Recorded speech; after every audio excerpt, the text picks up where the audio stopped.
بسم الله الرحمن الرحيم الصلاة والسلام على نبينا محمد وعلى أهله وصحبه ومن تبعهم بإحسان إلى يوم الدين أما بعد.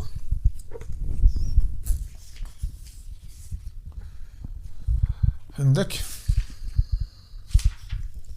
On avait fait combiner deux actes d'adoration. ouais. On peut mettre plusieurs intentions. Mhm. C'est-à-dire qu'on peut, oui, mélanger, enfin, combiner entre différents actes de même nature, différentes intentions pour un même acte, mais est-ce que c'est dans l'absolu? Les actes obligatoires, on peut. Qu'il y a un acte surrogatoire, on peut pas. Voilà. On ne peut pas mélanger l'intention de certains actes obligatoires avec un surrogatoire. Titre d'exemple? Le siyam, si on a 10 jours de Ramadan à rattraper Mhm, et on a un siyam surrogatoire, mhm. on n'a pas la récompense du siyam surrogatoire. Ouais. Par exemple, tu dois faire le siyam de Ashura, qui va bientôt arriver, Inch'Allah. Et tu as des jours de siyam de Ramadan à rattraper, ou une kafara à faire, une expiation à faire, et tu dis, tiens, ben voilà, pendant Ashura, je vais faire mon siyam de Ramadan à rattraper. On va dire, oui, tu auras rattrapé ton siyam de Ramadan, mais non, tu n'auras pas de hajj de Ashura à ce moment-là. Ahsant. Deuxième,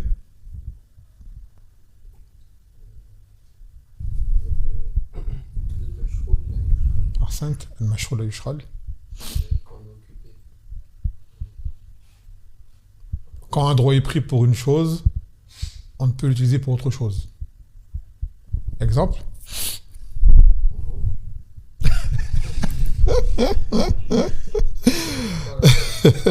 Non, ça c'était l'exemple ironique à côté en parallèle. D'accord? Ça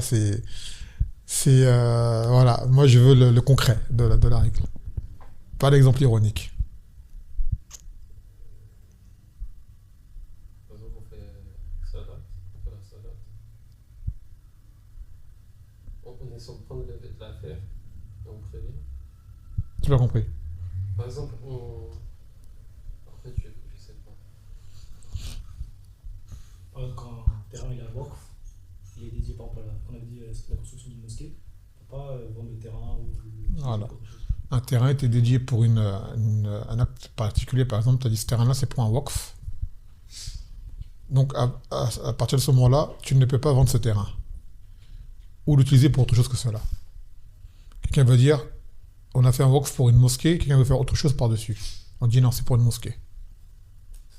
Par contre, il t'est permis d'utiliser ce waqf pour une chose qui est meilleure que lui. C'est possible. D'accord? C'est possible. Donc, le mashroul la yushral. Kadhalik, ça rentre dans les adorations que lorsque tu es occupé par une adoration, tu ne peux en faire une deuxième à l'intérieur. Tu es occupé par ça. C'est l'heure de telle adoration, par exemple, pour Ramadan, quand c'est le jour de Siyam, c'est le jour de Siyam. Il n'y a pas autre chose comme Siyam qui rentre dedans. Parce que ce temps-là est déjà consacré à une chose qui est prescrite et obligatoire. Donc, ce temps-là, il est pris. Le jour de Ramadan, il est pris pour ça. En tant que chose qui est relative au Siyam, tu ne peux l'occuper par un autre Siyam. Ou la salade, pareil. D'accord? Et ça rentre un peu dans la règle d'avant, dans les actes qu'on peut combiner ensemble. Ce qui prouve que la règle n'est pas dans l'absolu. Tu ne peux pas tout combiner ensemble, forcément. عندك سؤال يا كيلاني. Quelqu'un rentre dans le masjid. Le muazzin, il a déjà fait l'adhan du Dhahr. Donc lui, il rentre. Il va faire l'ozo, l'ablution. D'accord? Après, il dit, c'est bientôt l'Iqama. et j'ai pas fait mes 2 rakats de l'wudu, pour celui qui a l'habitude de les faire. Après, je voudrais m'asseoir un petit temps avant la salat. Donc j'ai pas fait tahiyat al-masjid. Et j'ai pas fait ratiba de dhor. Comment il fait? Il n'a pas le temps de tout faire. La salade, elle est de combien de temps? Moins de 2 minutes. 3 minutes, à peu près. Il reste debout, il attend. Il fait rien. Il fait rien du tout pendant 3 minutes. Ouais. Comme ça, il regarde l'écran de Mowaqit, il regarde... Hein? Bah, il peut pas s'asseoir. Pourquoi il peut pas s'asseoir? Parce que tant qu'on n'a pas fait les 2 rak'at, on peut pas s'asseoir. Ouais. Il peut pas les commencer parce que s'il les commence, il risque de rater. Non, il a le temps. Il attend. Il a le temps. 3 minutes, t'as le temps, 3 minutes. Bah, il fait les 2 rak'at. Lesquels? Il fait. Il n'a pas le temps de tout faire. C'est pour ça que je dis, qu'est-ce qu'il fait? Ah, qu'est-ce qu'il fait? Qu'est-ce qu'il fait? Est-ce qu'il peut regrouper l'intention de faire les 2 en même temps? C'est ça ma question, qu'est-ce qu'il fait? C'est qu'est-ce qu'il fait? Ok, bah il fait 2 rak'at avec l'intention de faire la prière de salutation. C'est tout? Qui dit autre chose? Tu dis autre chose que lui? Lui il dit qu'il fait tahiyat al-masjid. Il faut rentrer avec l'imam, avec une niya différente.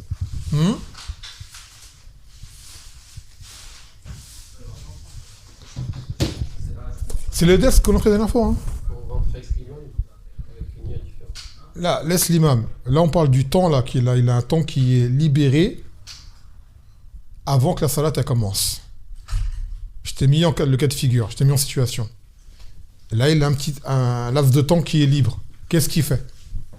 Il voudrait faire ça, ça, ça, ça et ça. Il n'a pas le temps de tout faire. Qu'est-ce qu'il fait? Il réunit. Il réunit quoi? Quelle est la niya qui l'emporte? Quel est l'acte initial dans lequel il inclut les autres? Je peux rectifier ma réponse ou pas? Non. Ton tour, il est passé. Si les autres ne te répondent pas, on reviendra à toi, Inch'Allah. Alors, Le meilleur, c'est quoi le meilleur des 3? mais ça dépend parfois. Bah, j'ai expliqué au début qu'est-ce qu'il... Ah, bah, Il a le choix, du moins il y a 3 choses qu'il a l'habitude de faire. Il ne pourra pas tous les faire. 1, faire 2 rakats après l'odo. Il a fait l'odo, il sort de la salle de l'odo, il voit que dans l'écran là, il reste 3 minutes. Rakat al-wudu. Il a les ratiba du Zohr à faire. Et il voudrait pouvoir s'asseoir après. Donc tahiyat al-masjid. Qu'est-ce qu'il fait? parce qu'il a l'habitude, Bah, les 3, il a l'habitude de les faire, et là, il n'a pas le temps de tout faire. bah, il réunit tout Dans quel niya? C'est lequel qui l'emporte? C'est lequel qui l'emporte?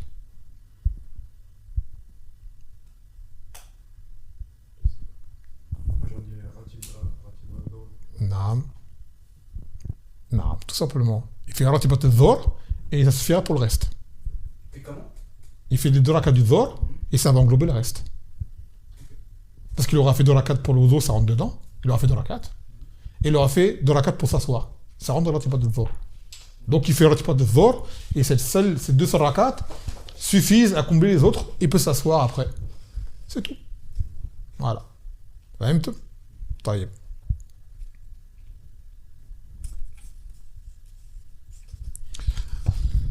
طيب نواصل. يقول la qaïda d'aujourd'hui, les 2 qaïdas c'est les 2 dernières du kitab.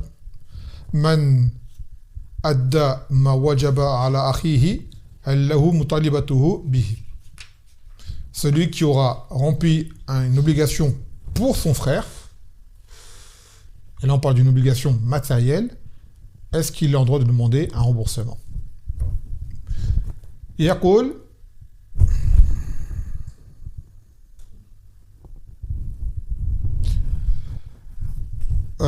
ومن يؤدي عن أخيه واجب له الرجوع إذا نوى يطالب. نعيد. ومن يؤدي عن أخيه واجب له الرجوع إن نوى يطالب. Celui qui comble une obligation de son frère matérielle et qui met l'intention de se faire rembourser, il est en droit de demander un dédommagement. D'accord? S'il a mis l'intention de se faire rembourser de cet acte qu'il a fait, alors il sera en droit de demander à son frère le remboursement. Alors je t'explique par exemple, toi, il t'est arrivé une situation, je sais pas, il t'est arrivé une situation de contrainte, de quelle force majeure. D'accord? Ça va bien. Tu es parti par exemple en voyage, d'accord? Tu es parti en voyage, tu as laissé femme et enfant à la maison. Tu es parti en voyage. Pendant ce voyage, il t'est arrivé un imprévu qui fasse que tu n'as plus de moyens. Tu n'as pas d'argent. D'accord? Et ta famille non plus. Un frère vient et dit, en son absence, je vais payer la dépense de son foyer. Pour l'instant, le frère ne peut pas revenir, il est bloqué. La situation, force de contrainte, il ne peut pas payer. Je vais payer pour lui. Cependant, quand il revient, et qu'il a les moyens, j'estime me faire rembourser. D'accord? Donc là, le frère, il paye pour toi ton loyer, tu n'étais pas là. Il a fait les courses pour chez toi, tu n'étais pas là. Il paye ce qu'il a payé tes factures. Toi, tu reviens de ton voyage. Par exemple. Tu reviens de ton voyage. Et là, il vient te voir. Un jour, il sait que tu as reçu de l'argent, par exemple. C'est pas il vient direct, il te laisse un temps. Et le temps de te refaire, tu retrouves ton travail, tu retrouves ton salaire, ce qui s'ensuit. Il vient te voir et dit, Harry, pendant tel mois, tu n'étais pas là. J'ai payé ça. Ça m'a coûté tant. Je souhaiterais que tu me le rendes. Ça, il a le droit.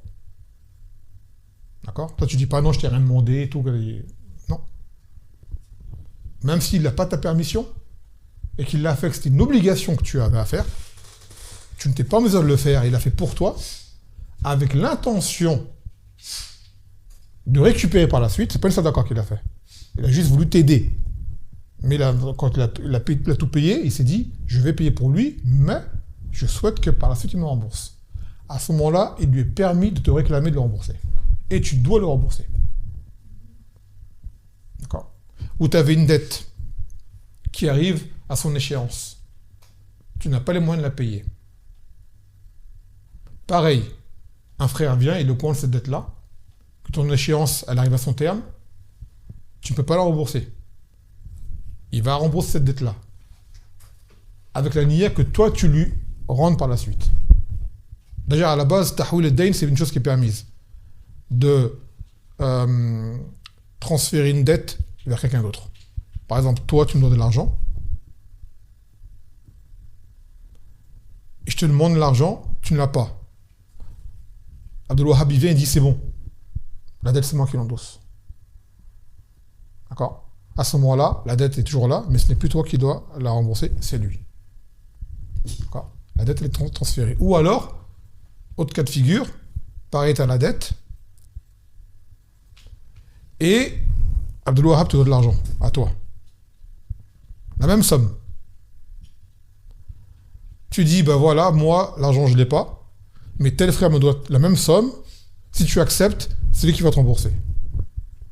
Si moi j'accepte, vu qu'à la base c'est moi qui est d'accord, alors je suis en train de dire, d'accord, donc maintenant c'est entre lui et moi. Transfert de dette.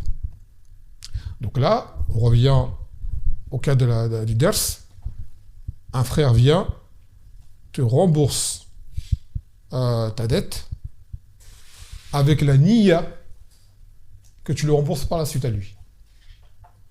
Une fois qu'il a payé la dette, il vient te voir et te dit, Harry, ta dette je l'ai payée et tout, mais moi je souhaite me faire rembourser par la suite, quand tu auras les moyens.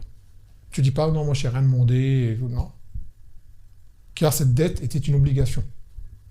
Tu n'allais pas pouvoir assumer. L'échéance, elle est arrivée. Peut-être que on appelle ça un créditeur, celui qui fait la dette. C'est ça? Celui à qui on donne l'argent.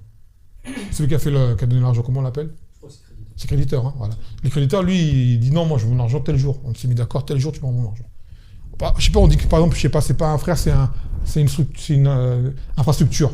C'est un magasin, c'est, je sais pas moi, une chose qui rigole pas. Eux, il n'y a pas d'histoire où on est des frères, on s'entraide. Il dit non, moi, je t'ai fait un prêt pour tel. Voilà. D'accord. Tu dois payer 3 fois son frère à je sais pas quoi, à Auchan. Tu arrives à la fin, tu n'as pas les moyens de payer. Il n'y a pas de report. Ils disent tu payes maintenant. Sinon, ça va être une saisie ou je ne sais quoi. Le frère, il vient, il paye pour toi. À ce moment-là. À la base, tu le remercies. Tu as sorti d'un guêpier. Donc là, il te dit, Harry, j'ai payé tant. Maintenant, cette somme-là d'argent, c'est à moi que tu la dois. Quand même. Et ça, c'est une chose qui arrive, d'ailleurs, dont dans le Coran, Allah Azza wa Jalla dit فَإِنْ أَرْضَعْنَ لَكُمْ فَأْتُوهُنَّ أُجُورَهُنَّ. Ça parle des femmes divorcées alors qu'elle était enceinte. D'accord. Sa idda est finie à quel moment? Quand elle a accouché.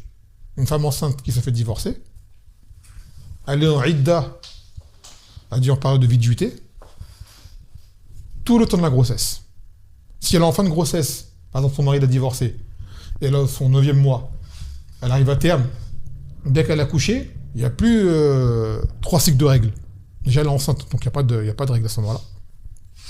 Dès qu'elle a accouché, le talaq, c'est pour sa femme. Et si c'est en début de grossesse, il doit attendre 9 mois. Pareil, qu'elle a accouché pour que le talaq n'y soit effectif. Maintenant, elle a accouché. Il n'a pas reprise entre-temps. Donc le divorce, il est fait. Ensuite, l'enfant est né. Ensuite, elle l'allait. Cet enfant-là, le père doit donner quelque chose à la mère pour cet allaitement qu'elle a fait.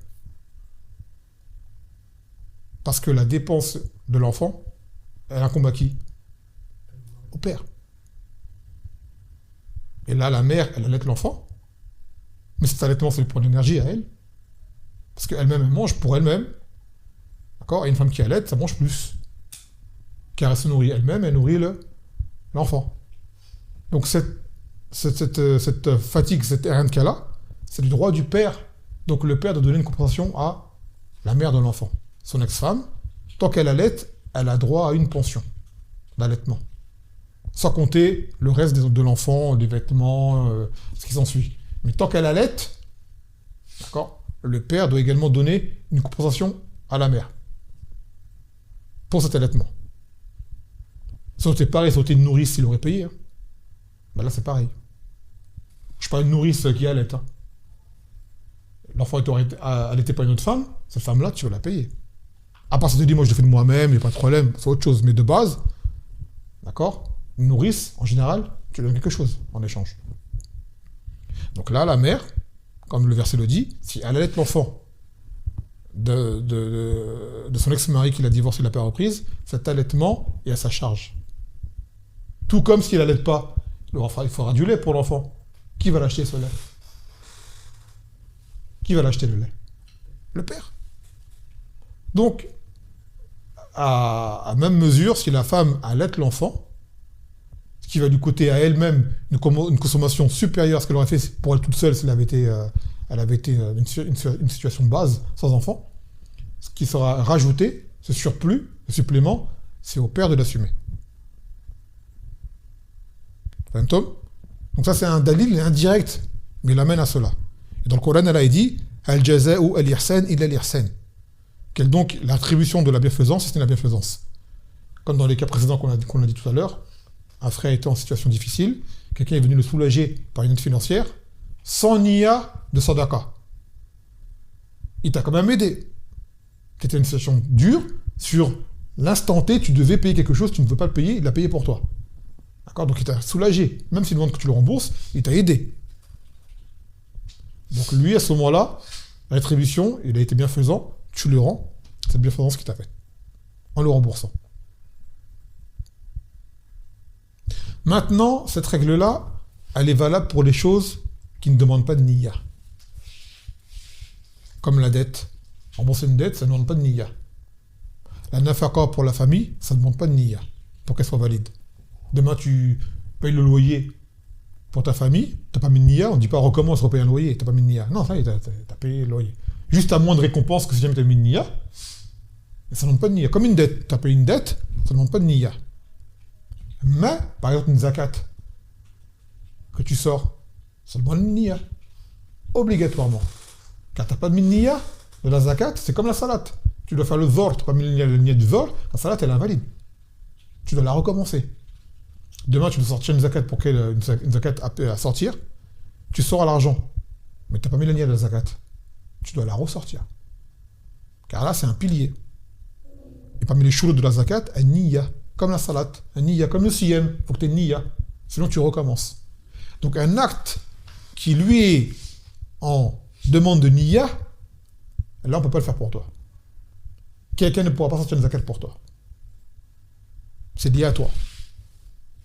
Donc à ce moment-là, la règle ne marche pas. Par contre, quelqu'un peut t'avancer.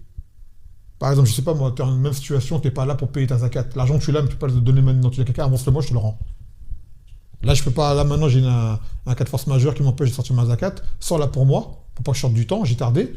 Et après, dès que je l'ai, l'argent je l'ai, mais je sais pas, il y a quelques situations. Donc en fait, lui, tu auras avancé. Mais la zakat, c'est toi qui l'auras payé, concrètement. D'accord. Donc les actes qui demandent une niya, on ne peut le faire pour toi. D'accord. L'homme, il peut sortir la zakat pour son foyer. C'est-à-dire Pour chaque membre de son Non. foyer. La zakat, c'est dû à chacun. Même un enfant, il a l'argent. C'est un enfant, il a l'argent qui atteint le nisab. Ça a fait 1 an. L'enfant, on sort de son argent, la zakat pour l'enfant. On fait que barakallah. Après, les gens vont dire l'enfant n'a pas de niya. On va dire à ce moment-là, pour l'enfant, ça ne lui est pas imposé parce que c'est un enfant. Mais la zakat doit quand même être sortie. Vous avez compris la règle? Donc maintenant, il a dit chose importante. Il a dit, si tu as mis la niya, de te faire rembourser. Tu es en droit de réclamer. Maintenant, si tu n'as pas mis cette niya-là, tu as mis une niya de don, de sadaqa, tu ne demandes rien derrière. Tu ne demandes rien derrière. Parce que des fois, ça arrive, ils font un aide, une fois qu'ils sont disputés, en fait, je t'ai fait ça, tu me rembourses et tout. Non, ça ne marche pas là. Quand le jour où tu as donné cet argent pour soulager ton frère, tu avais mis une niya de quoi? De don. Dire sen, de sadaqa. Tu ne la réclames pas par la suite. Même si vous êtes disputés, tu ne réclames rien par la suite. Car il a dit le Nabi sallallahu alayhi wa sallam, Masalul al-aïd fi haybatihi, kamathil kalb yarji' fi qayyihi. Celui qui revient d'un don qu'il a fait, c'est comme un chien qui va manger son vomi. Quand un chien a vomi, il va lécher son vomi. Donc quand tu as fait un don à quelqu'un, tu as fait une sadaqa pour quelqu'un, tu ne la réclames pas. Et dans le Coran, il a dit Ya ayyuhallazina amanu la tubtilu sadaqatikum bil manni wal adha. Vous qui avez cru, n'annulez pas vos sadaqas par le man. Le man, c'est quoi? De rappeler aux gens, ouais, j'ai fait ça pour toi, j'ai fait ça pour toi, j'ai fait ça pour toi. De lui rappeler tout le temps. Ça annule la sadaqa, ça. Par contre, le hadith, que celui qui revient sur un don qu'il a fait, il n'a pas le droit. C'est comme le chien qui revient dans son vomi. C'est pas valable pour le père avec son fils. Dans une riwaya, c'est venu. Il est l'ab l'ibnihi. Hormis le père, c'est-à-dire un père peut donner un truc à son fils et le récupérer. Le père, il peut. D'accord? Le père peut donner une chose à son fils et après, pour une raison quelconque, il le récupère. Il a un besoin ou il veut le réprimander ou quoi, il le récupère. Il a le droit, le père. Il rentre pas dans le hadith. Parce qu'il a dit le Nabi sallallahu alayhi wa sallam, Anta wa malouk li abik. Toi et ton argent, vous êtes ça appartient à ton père. C'est-à-dire le père a autorité sur le bien de son fils ou de sa fille s'il a un besoin. Dans la mesure de besoin. Pas dans son bon plaisir. Quand tu as un fils, il a de l'argent, toi, tu as un père de famille, tu as un besoin financier. Ton fils, il a de l'argent. Pour ça, tu peux lui réclamer. C'est de l'argent que tu as donné à ton fils ou c'est de l'argent? Non, même l'argent qu'il a travaillé, qu'il a économisé. Ok. Alors, le vieux dit, papa, j'ai travaillé, c'est à moi et tout. Tu lui donnes. Bon, maintenant, après, il ne faut pas faire abus de pouvoir. Hein. Les pères craignent Allah Azza wa Jal. Mais s'il y a un besoin, le père peut réclamer au fils et le fils doit donner à son père. Déjà, à la base, quand un père est incapable de pouvoir subvenir à ses besoins, le fils doit le faire. Tout comme pour la mère. Les enfants, la retraite en islam, c'est nos enfants en général. Hein. Aujourd'hui, ils font un tas de systèmes pour les retraités ou quoi. En islam, il n'y a pas de maison de retraite. Ça, c'est un acte d'ingratitude majeur de mettre tes parents en maison de retraite. En islam, il n'y a pas de ça, ça n'existait pas ça. Tu vois. Et en plus, tu dépenses pour eux. Et principalement la mère. La mère a 3 fois plus de droits que le père. Car la mère, elle t'a porté, elle a eu la grossesse, elle t'a enfanté, elle a souffert pour toi, elle t'a allaité, elle t'a éduqué, d'accord? Elle a fait des nuits blanches avec tes pleurs, les coups de pied que tu l'as mis dans son ventre, l'inquiétude qu'elle a eu pour toi, la fatigue qu'elle a eu pour toi. Crois bien que tu ne pourras jamais lui rembourser sa dette. Si tu dois à ta mère, tu ne pourras jamais lui rembourser. Le père, oui. C'est dans un hadith que ton père, à quel moment tu peux, on va dire, te dédouaner de tout bien par rapport à lui, c'est que tu le trouves esclave, que tu le rachètes, que tu le libères. Le père, vous voyez, ça c'est encore les avantages de la femme, on n'a pas de droit. Regarde, nous les pères, on a moins de droits que vous, tu vois, dans ce genre de situation. La mère a plus de valeur, pour dire qu'il y a des avantages aussi. Donc le père, il aura moins d'avantages que la mère, par rapport à ça. Donc si demain, ça devrait arriver, qu'un père soit pris en esclave, que son fils soit libre, d'accord, il le rachète et le libère, ça y est, il aura rendu son droit à son père. La mère, non. La mère, non. On peut dire que le droit de la mère, il est sacré, au-dessus de tout, parmi les créatures. Taï. Donc là, on va prendre la deuxième règle, et la dernière. يقول قاعدة الوازع الطبعي كالوازع الشرعي. C'est la règle que une dissuasion naturelle est comme une dissuasion légiférée. Vous allez comprendre. والوازع الطبعي عن العصيان كالوازع الشرعي بلا نكران. والوازع الطبعي عن العصيان كالوازع الشرعي بلا نكران. Donc ça rappelle ce qu'on vient de dire là. Qu'un procédé moyen dissuasif naturel, d'accord, équivaut à un procédé dissuasif légiféré dans la désobéissance, dans les péchés. Qu'est-ce que cela veut dire? يقول الوازع, là ce qui est voulu par le wazir, أن الشيء هو الموجب لتركه. C'est la chose, wazir, la chose qui va te dissuader de faire un péché. Vous savez, on a des péchés qui sont de différents degrés. Tu as ceux qu'on te dissuade de faire par une sentence.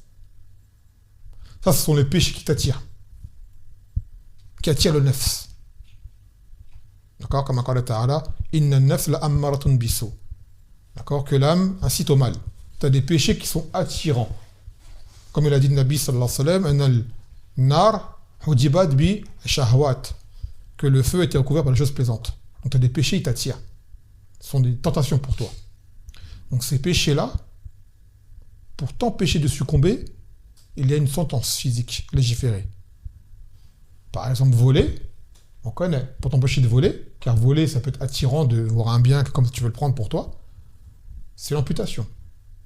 La fornication, d'accord, les rapports extra-conjugaux en mariage, c'est une tentation qui est très très forte. La femme attire l'homme, l'homme attire la femme. Mais il y a des sentences pour t'empêcher d'agir. Sans quoi, vous voyez bien, comme quand la sentence n'est pas appliquée, vous voyez ce qui se passe. Hein. Donc pour t'empêcher d'agir, il y a ce moyen dissuasif qui est lapidation ou alors flagellation. Tout ce qui est enivrant, alcool, drogue, ça attire. L'ivresse attire. Et pareil, là-dessus, il y avait des sentences qui sont que le gouverneur peut te frapper pour cela. et ainsi de suite. Tu as d'autres péchés qui, eux, se demandent, si jamais tu les accomplis, une expiation. D'accord? Une expiation, une kafara. Par exemple, un homme qui a eu des rapports pendant le ramadan dans la journée avec sa femme. C'est interdit. S'il le fait, il y a une expiation à faire. Comme c'est sa femme, il ne va pas être flagellé. Il ne va pas être lapidé, c'est sa femme. Donc de base, elle est licite, à part dans un moment particulier. Lequel? Pendant la journée de ramadan. Pour pas qu'il le fasse, il y a une menace. Si jamais il le fait, il y a une expiation à faire. D'accord? Qui est soit de jeûner 2 mois d'affilée, ou de nourrir 60 pauvres. Quand on te demande de jeûner 2 mois d'affilée, ça va dissuader normalement. D'accord? Car c'est pas facile. Et tu as des péchés, des choses interdites, qui, elles, n'ont rien pour te dissuader. Et souvent, ces péchés-là sont des choses qui te sont, de base, toi-même, répugnantes. Tu ne veux pas le faire. Et donc, cette répugnance que tu as en toi va te dissuader d'agir. Là, c'est un moyen dissuasif qui est naturel, qui est en toi. Comme ta conscience, comme ta morale, d'accord? Ton éducation. Par exemple, boire de l'urine, consommer des impuretés, c'est interdit. D'accord? Mais de base, est-ce que tu devrais le faire? Tu n'auras pas à le faire. Il y a des actes qui sont de base, qui peuvent avoir une sentence et qui même de base te répugnent. Comme par exemple, l'acte entre hommes. Bon, il y a des hommes qui le font maintenant. Mais toi, si tu es un homme de base normal, c'est une chose qui te répugne. D'ailleurs, rien que ces gens-là, ils sont à côté de toi et t'es pas bien. Tu vois? Tu sais qu'il y en a un, il est comme ça, il te regarde, t'es pas bien. Tu sais, t'as des pensées mauvaises, t'as des pensées noires. Passe pas à l'acte. Hein. Mais voilà, c'est une chose qui te répugne. Même quand t'es pas un musulman, ça répugne les hommes. D'accord? C'est pour ça que ces gens-là, ils sont détestés par les gens en général. Ça te répugne. Il y a des actes qui sont répugnants de base. Ta nature saine ne l'accepte pas. D'ailleurs, il y a un hadith qui est le hadith de Al-Wasiba ibn Ma'bad. Il a dit Ataytu nabi sallallahu alayhi wa sallam, qala atayta tasal an al-bir, qala istafti qalbak.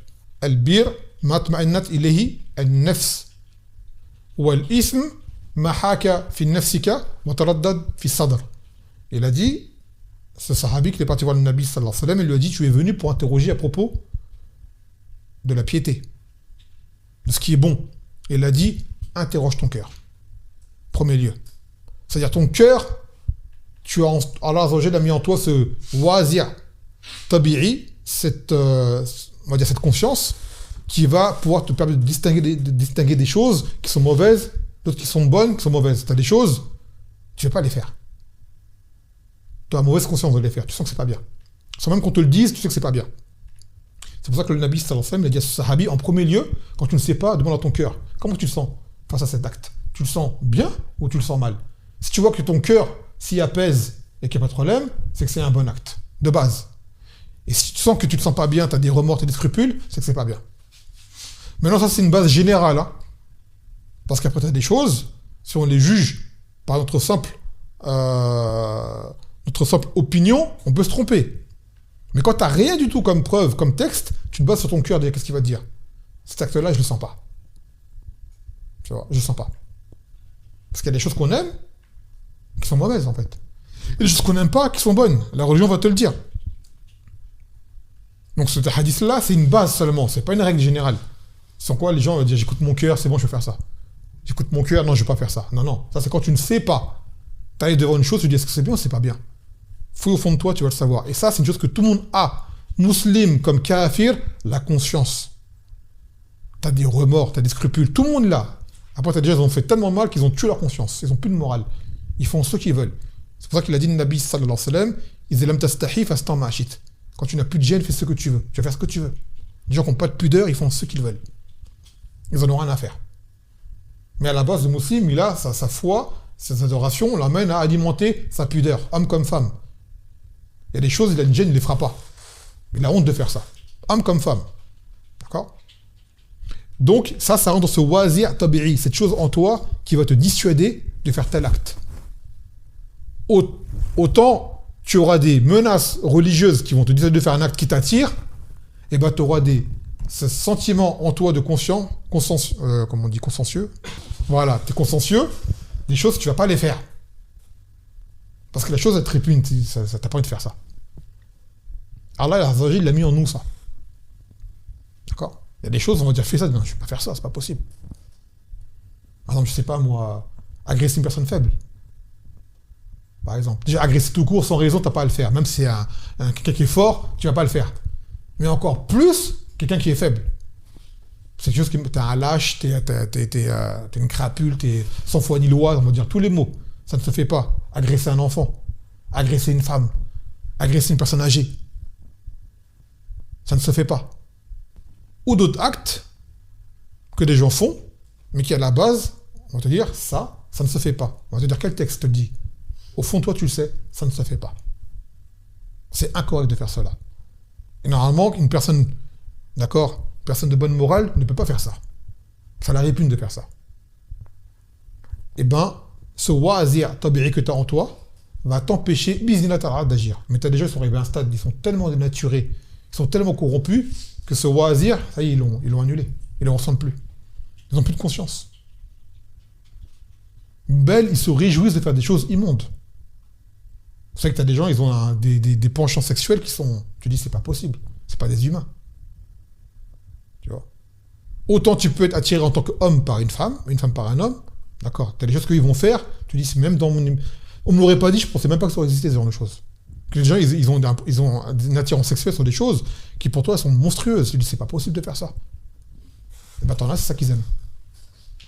Car leur wazir tabi'i, ils l'ont tué. Ils n'ont plus de retenue. D'accord, ils n'ont plus de retenue. Donc cette règle, elle t'amène à savoir cela. Que tu as en toi ce moyen dissuasif qui va t'empêcher de faire des péchés, des choses qui sont de base interdites, mais sans même qu'on te mette de menaces, tu ne le feras pas de toi-même. Tu ne pourras pas le faire. Car c'est répugnant. Et tu as des péchés qui regroupent les deux. Ils ont une menace, ils ont un wazir shadri, d'accord, ils ont une dissuasion, un procédé dissuasif religieux, et en même temps, en toi, c'est répugnant, par exemple, ôter la vie, sans droit. Tuer, c'est immonde. Et malgré cela, en islam, celui qui tue sans droit, il y a la sentence. Donc tu as des actes comme ça, normalement, si une personne, même tu n'es pas forcément musulman, hein, tu ne peux pas les faire. Ta conscience humaine t'empêche de le faire. De base. Après, parmi nous, il y a des shéatines. Parmi les humains. Il y a des shéatines. Où tu as des gens qui ont ce qu'on appelle, entre parenthèses, c'est une fitna, mais ils appellent ça un talent, tout embellir le mal. Entre autres, la musique. Les artistes, ils ont cette fitna d'embellir le mal, avec des paroles, avec de la musique. Des choses qu'à la base, tu n'aurais jamais fait, tu ne cautionnes pas, la musique va te l'embellir. Une fois, j'ai entendu une personne parler d'un chanteur qui a fait des agressions sexuelles sur des mineurs. D'accord? Un grand chanteur, je n'ai même pas envie de le nommer. Et cette personne disait, normalement, ce qu'il a fait, il a dit, ce qu'il a fait, je condamne à 100%. Je suis contre. C'est monstrueux. C'est ignoble. Et ainsi de suite. Il a dit, mais il chantait tellement bien que j'arrive pas à le boycotter. T'imagines un peu? Tellement en chanson, il était incroyable. Normalement, je devrais jeter ses CD, ne plus l'écouter. Tu vois? S'il aimait un concert, on l'écoute. Il a dit, il était tellement incroyable. C'est ça qu'il a dit que, lui-même, c'est un kafir. Il a dit que ça montre la force de la musique. Ça te fait perdre toute notion de morale. Une personne immorale, par son, comme ils appellent, talent, il va te séduire, il va te faire aimer, alors qu'il fait des choses horribles. Vous voyez? Aujourd'hui, on t'a fait accepter plein de choses immorales par la musique. Énormément. Tu vas voir des gens faire des choses que tu n'aurais jamais fait auparavant, mais comme c'est un musicien, c'est un grand parolier, ou il a une belle voix, ou c'est un rappeur, ou ce qu'il veut, il va se faire aimer. Et comme c'est qui va le faire, les gens vont se taire. Tu vois? Ils vont se taire. T'en avais un à l'époque, c'était quoi? C'était un basketteur. Un basketteur qui était déjà en avance par rapport à ce qu'ils font maintenant. Il était déjà tatoué de partout, il avait déjà les cheveux teints. C'est, comment il s'appelle? Rodman. Dennis Rodman. Ouais, Dennis Rodman. C'était un grand basketteur. D'accord? Comme il était fort au basket, ben, il a fait des choses extravagantes qui, à la base, auraient été refusées par les gens. Lui, ça passait. Il était bisexuel. Il se mettait en robe de mariée, il se maquillait et tout. Mais les gens disaient, quand on est sur le terrain, on oubliait tout ça. Sur le terrain, c'était un tueur, il disait. Tu vois, on oubliait tout. Il pouvait faire ce qu'il voulait. Demain, un homme quelconque aurait fait ça, il serait fait lyncher à l'époque. C'était à l'époque, dans les années 90. Hein. C'est pas comme maintenant. Aujourd'hui, c'est démocratisé, c'est normalisé. Un homme en robe. Fut un temps, c'était pas possible. Même des vêtements que des jeunes ils ont aujourd'hui, à mon époque, dans le quartier, mais t'es mort, tu sors pas comme ça. Aujourd'hui, c'est normal. C'est la mode. Tu vois. Fut un temps, c'était impossible que tu fasses ça. Impossible. Tu vas dans notre quartier, tu te caches, mais tu fais ça en bas de chez toi, c'est pas possible. Aujourd'hui, c'est normal. C'était amené comment, tout cela? Par le cinéma, par la musique, par certains sportifs, par des personnalités médiatiques. Et comme ces gens sont fait aimer pour ce qu'ils appellent talent, dans leur sport, dans leur truc, et ben ils ont normalisé un mal, qui est devenu, pour les gens, voilà, c'est devenu une norme. Alors qu'à la base, ça n'était pas. Tes parents t'ont jamais appris ça. Depuis petit, on t'a appris que ça, c'est pas bien. Et là, maintenant, même si tu ne le fais pas, quand quelqu'un le fait, tu ne vois pas de mal. Peut-être même tu dis, voilà quoi, tu trouves une forme d'attirance. Tu ne vas pas le faire, mais voilà, ça te plaît. Regarde la main des tatouages, par exemple. Fut un temps, les tatouages, c'était vraiment mal vu. Une personne tatouée, c'était vraiment un marginal, un criminel, ou, je sais pas moi, c'était les punks, c'était les gens bizarres. Tu ne faisais pas tatouer comme ça. T'étais tatoué, ta vie elle était finie. Hein. Pas de travail, rien. Regarde aujourd'hui, les policiers sont tatoués, mon frère. Ils sont tatoués, les policiers. Gardiens de la paix, tu les vois en manche courte, on tatouage partout. Alors, fut un temps, impossible t'es policier avec des tatouages. Impossible. Mais maintenant, c'est devenu une norme. D'accord? Les gens se tatouent. Ils ont pris leur corps pour une feuille de papier, ils font des dessins. Car c'est devenu, voilà, ça s'est démocratisé, c'est devenu une mode. Et qui c'est qui a rendu ça célèbre? C'est les chanteurs et les sportifs. C'est eux. Vous voyez? Ce mal a été embelli. Car beaucoup de gens, maintenant, leur wazir tabi'i, il a été annihilé, il a été exterminé. Car ils ont pris une éducation corrompue à travers la télévision, à travers les réseaux, à travers la musique, à travers le cinéma, et ainsi de suite. En perdant leurs normes. Mais de base, l'être humain, il est né sur la fitra. Comme il a dit le Nabi sallam, Kul mawlud yalid dans la fitra, que chaque nouveau-né est sur la fitra, et après, c'est ses parents qui le corrompent par la suite. Et au-delà même des parents, maintenant, pire que les parents, les fréquentations dehors, et les artistes que tu écoutes. La musique, ça a un grand impact sur les gens. Les gens disent, ouais, mais j'écoute, c'est que de la musique. C'est une religion. C'est une idéologie. La musique t'embellit le mal. La musique, aujourd'hui, je vois les jeunes ce qu'ils écoutent, ce qu'ils font, je dis c'est incroyable. Et d'où ils ont appris ça? Par la musique. Par la musique. Ils embellissent la drogue, ils embellissent les armes, ils embellissent des choses qui à la base sont mauvaises, ils le savent. Mais voilà. Comme il y a la musique derrière et il y a le clip et tout ce qui va avec, c'est devenu bien. C'est devenu beau. Malheureusement. Et ça, c'est parmi l'une des nombreuses causes qui fassent que la musique c'est interdit en islam. Car la musique impacte sur ton cœur. Elle t'influence. Ça embellit le mal. Ça embellit le mal. Tout simplement. Donc, fahimtoum, dit le Qaïda, que le wazir est tabi'i, que le wazir est shara'i. D'accord? Qu'on a en nous ce moyen dissuasif, moral et consciencieux qui t'empêche de faire du mal, au même titre qu'on aura en religion des choses parmi les péchés, on parle des péchés, hein, qui vont t'attirer, tu auras un moyen dissuasif religieux qui va t'empêcher de le faire. C'est-à-dire, si jamais toi, ta foi ne te met pas un frein à agir, tu auras une menace, d'accord? Bon, allez, comme ça. Parce que si on te dit, tu crains pas Allah pour ça, bah, tu vas craindre l'épée alors. Tu vas craindre le fouet. Tu vas craindre la pierre. Au minimum. D'accord? Pourquoi? T'empêcher d'agir.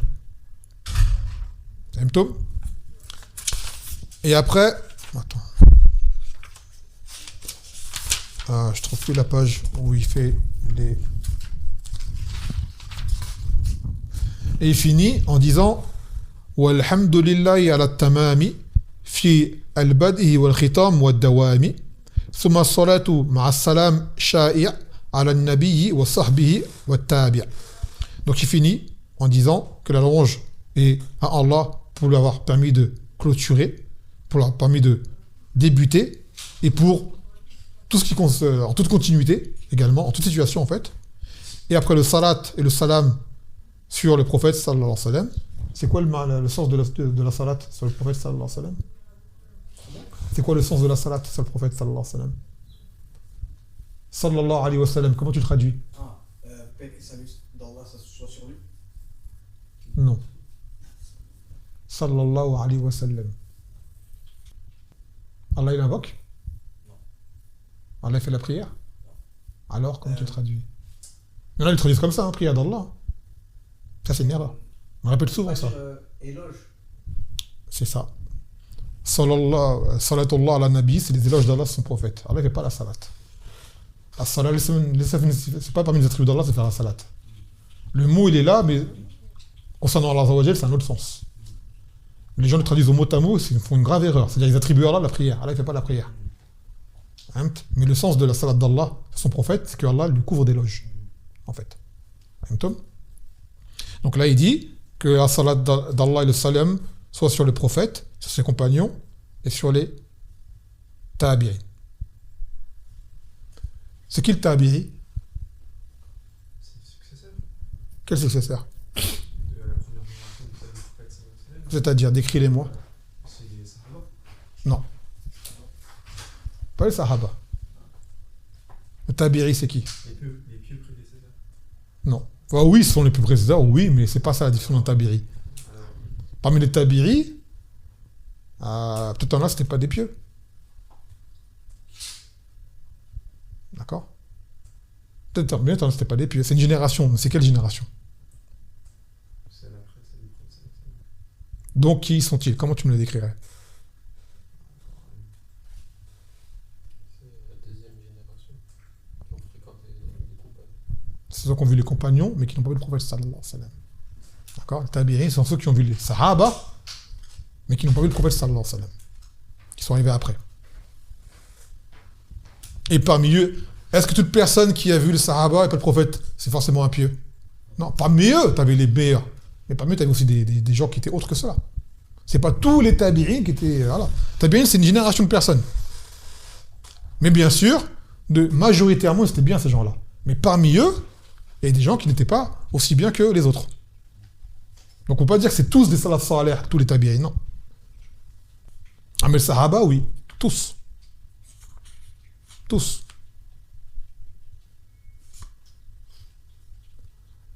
طيب. Et de là, bifadlillahi ta'ala, nous avons terminé cette risala. فنسأل الله عز وجل أن ينفع بما كنا وما سمعنا فإن أصبت فمن الله عز وجل وإن أخطأت فمن نفسي وصلى الله على نبينا محمد وعلى آله وصحبه أجمعين. طيب الله يبارك فيكم وسبحانك وبحمدك لا إله إلا أنت أستغفرك وأتوب إليك. السلام عليكم ورحمة الله وبركاته.